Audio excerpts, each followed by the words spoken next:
The British Raj refers to the period of British rule over the Indian subcontinent from 1858 to 1947. This era reshaped the political, economic, and social structure of South Asia in ways that still influence the region today. Before direct British rule, India was not governed by the British Crown, but by a powerful trading company. That company was known as the British East India Company.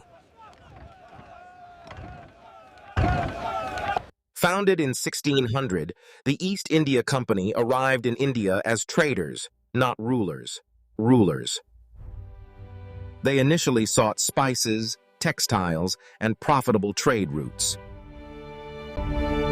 Over time, the company used military force, political alliances, and economic pressure to gain control. By the early 19th century, the East India Company controlled vast parts of the Indian subcontinent.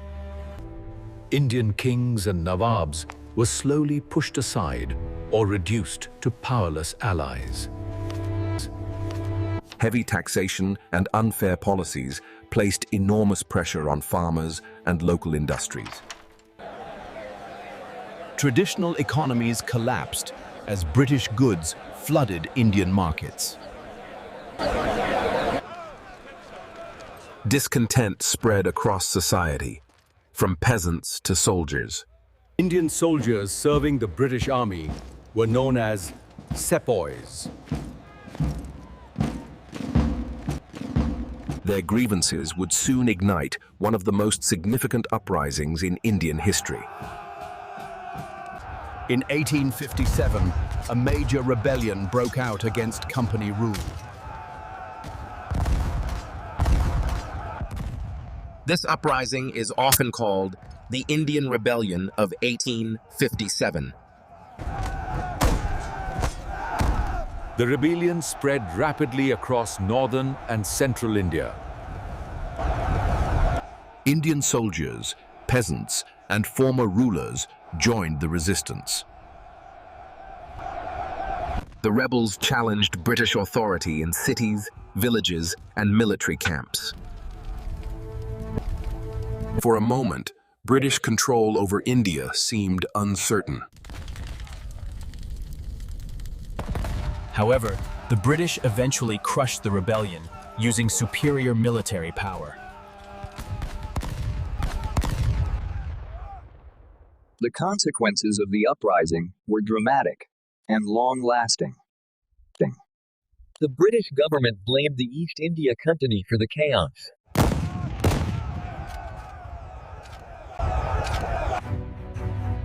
In 1858, the British Crown officially took control of India. This marked the end of the East India Company's rule.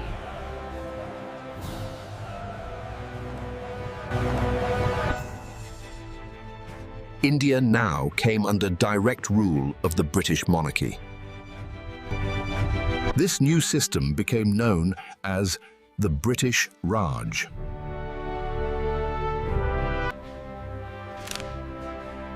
A Governor-General was appointed to rule on behalf of the British Crown. Later, this position would be known as the Viceroy of India. British officials controlled administration, law, and military power. In the coming years, new African-American male leaders and movements would emerge. They would challenge British dominance in powerful ways. The struggle for self-rule would transform Indian society. And eventually, it would change the course of history.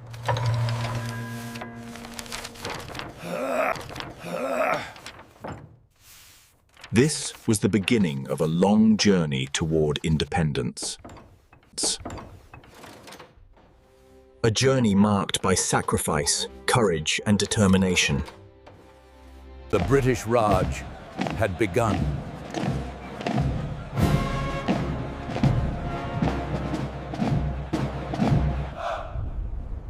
But its end was already being shaped by resistance. The next phase would bring organized nationalism. Political movements would rise across the subcontinent. Voices demanding freedom would grow louder. Colonial authority would face its greatest challenge.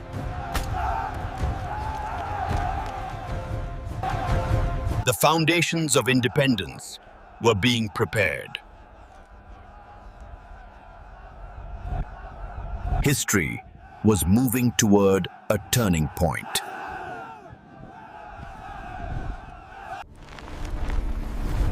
In the next chapter, the roots of nationalism will begin to take shape.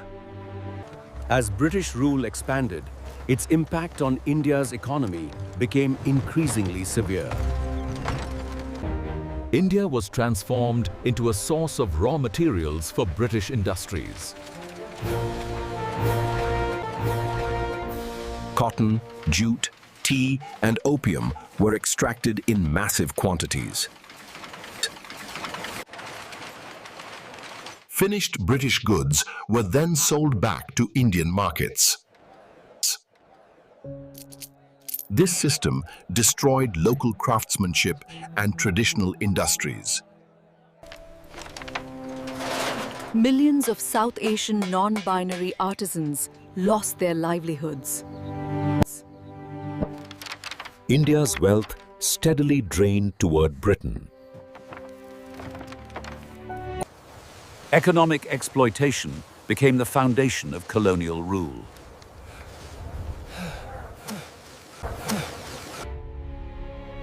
At the same time, the British expanded railways across the subcontinent.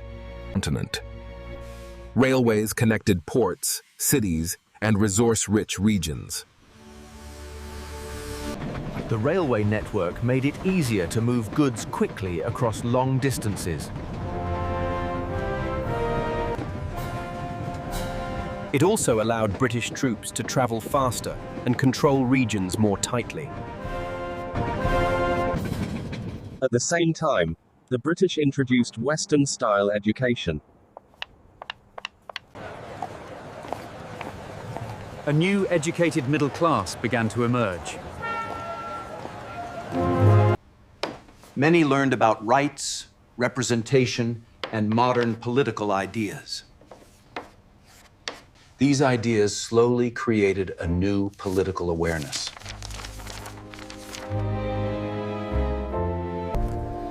But colonial policies also disrupted India's rural society. Land taxes were often high and difficult to pay. Many farmers fell into debt and lost their land.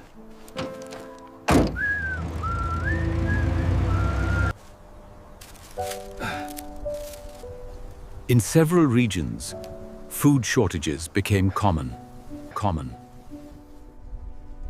Severe famines struck repeatedly during the 19th century. Millions suffered, while relief efforts remained limited.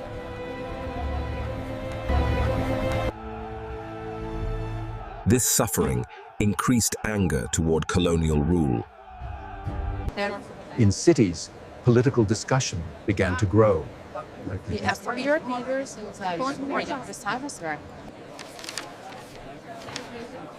Newspapers helped spread ideas across educated communities.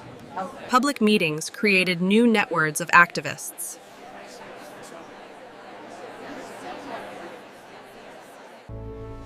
In 1885, a major organization was formed.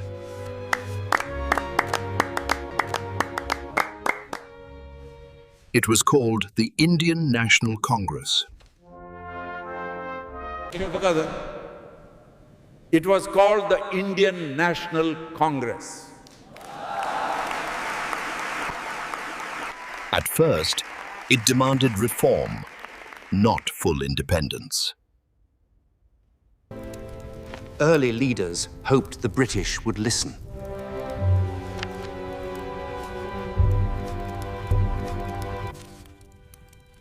But British officials offered only limited change.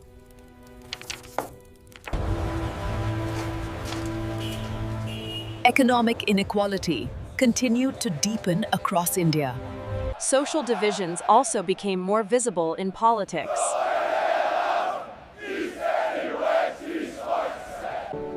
In 1906, another group was created.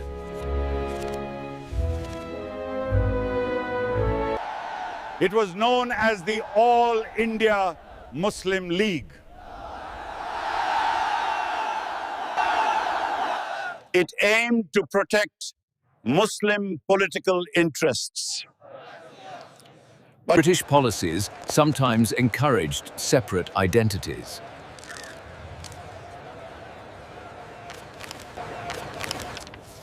This helped the empire maintain control.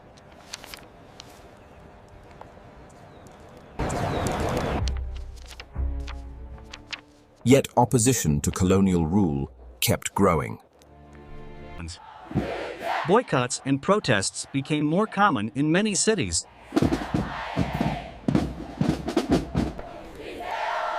Students and workers also joined political activity. The British government faced rising pressure.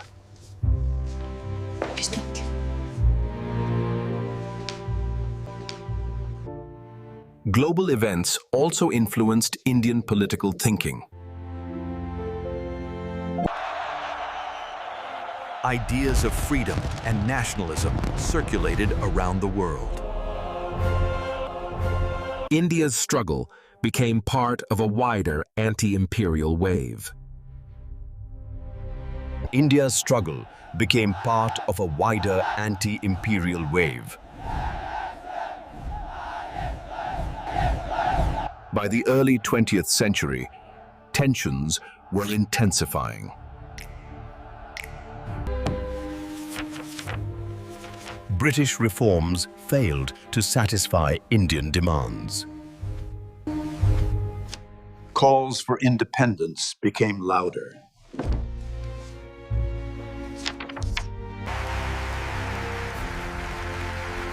A new kind of leadership was about to rise.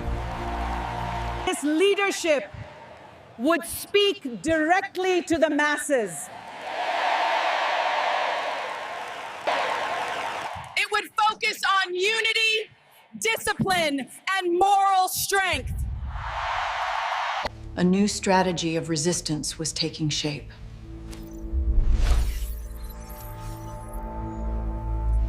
It would not depend on weapons or armies.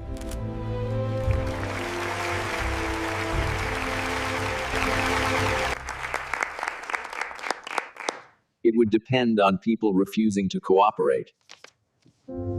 It would depend on people refusing to cooperate.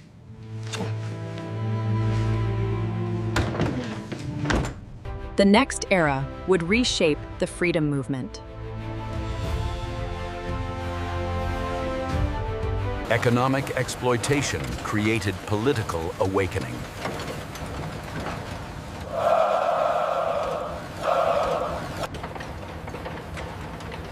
Social change reshaped everyday life.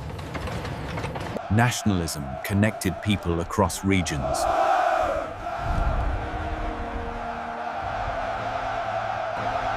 The balance of power was slowly shifting.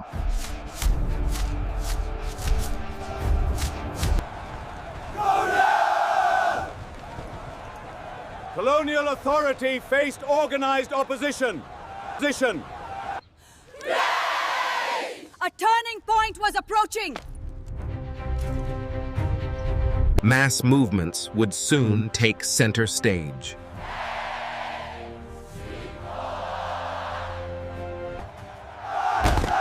The British Raj would be challenged like never before.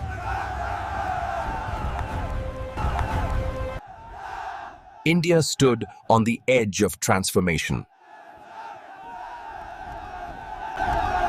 The final struggle for freedom was beginning. a single male figure would soon inspire millions. His methods would change the nature of resistance.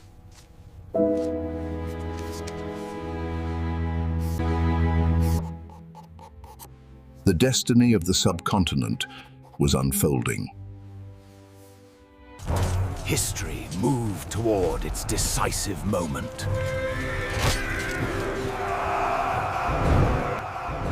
In the next chapter, the Gandhi era and the final struggle for freedom will begin.